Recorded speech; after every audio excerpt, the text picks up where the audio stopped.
Hello, and this is vlog number 4 for the 24th of August. So, I actually went ahead and finished off the hypnotic language deck yesterday. I just went back and did it because there was only 3 cards left, and I didn't want to do a partial day. And I sort of wanted to get on to the next deck. I'm not so excited about this one. This one is the influence deck. It's basically about persuasion and selling. And while I do believe that they have their purpose, I'm not as excited about that one as I am about the hypnotic language. In order to achieve results, you need to get people on your side. You need to get them to want to produce good results in the world. And so I absolutely do think that persuasion and influence have their place. But with the hypnotic language, it's more about crafting an experience for somebody and letting them draw their own conclusions from that. I like that a little more than just straight out, this is what I want you to do. It's just a personality thing. I understand that I have a YouTube stalker out there, so I need to watch his videos. I may do a follow-up on this after that. But we'll worry about that when the time comes. You know who you are, Josh. Anyway, aside from that, things are going pretty good. I'm going to wrap up this week's schoolwork entirely. I mean, I already did the main classwork. I'm about to wrap up my class participation, and that's going to be cool. After that, I just have my accounting final, and then I have my class project, which is basically the final class project is me basically just packaging up everything I've done, wrapping a memo around it, and giving it a table of contents, making it look pretty. So that's going to be like that. So I'm not worried. Everything else is going actually pretty good. Getting up early. My sleep schedule is pretty solid.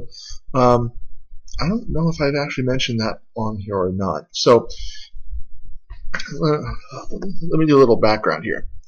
So I work full time, and I go to school full time, sometimes more than full time. And the thing that allows me to do this is I use a polyphasic sleep schedule. Specifically, my general standby has been the Everyman 2-nap schedule.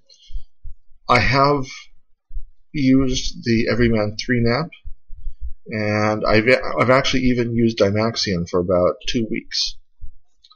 But generally speaking, the Everyman 2-nap has been my mainstay. So the way the Everyman 2-nap works is you get 4.5 hours of core sleep each night. So in my case, I go to bed at 9-ish, and I get up at 1:30-ish. And then you take 2 20-minute naps at set times during the day. The Everyman 3-nap is basically the same thing, except you get 3 hours of core sleep and then 3 naps over the course of the day.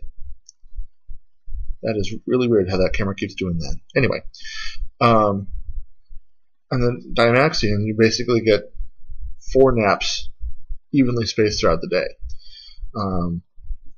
During the 4-nap one, I was trying to keep a very sick dog alive, so I was up at all hours of the day and night trying to do everything I could.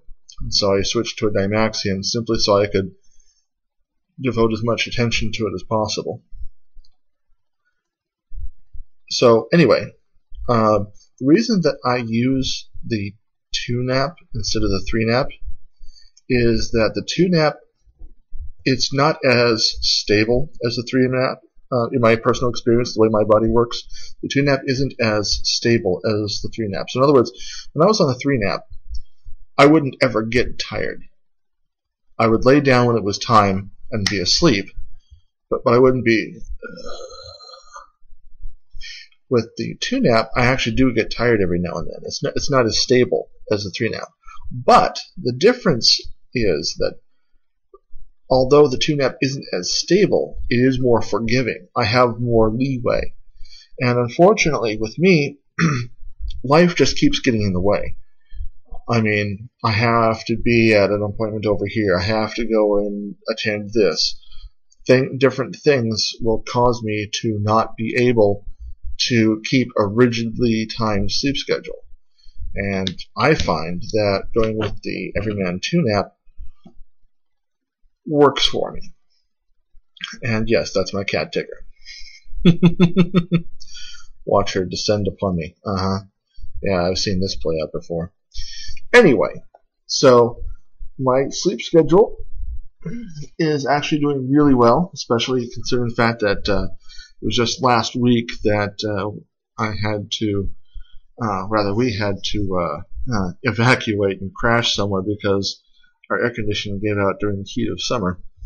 So I didn't get, so I couldn't do my core sleep, and even my naps were compromised. So my body at this point has learned to readapt to a polyphasic schedule pretty well. You know, as long as I don't spend a whole bunch of time during monophasic regular sleep, I can just readapt within a couple of days of being. One of these days, I really would like to try the Uberman schedule. That one is pretty much the king emperor of polyphasic sleep schedules. You get 6 20-minute naps a day. That's it. You're awake for 22 hours a day. And you just, every 4 hours you take a 20-minute nap.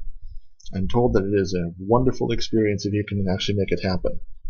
I'm thinking that adapting to an Uberman would be easier for me who's already polyphasic than for somebody, just getting started.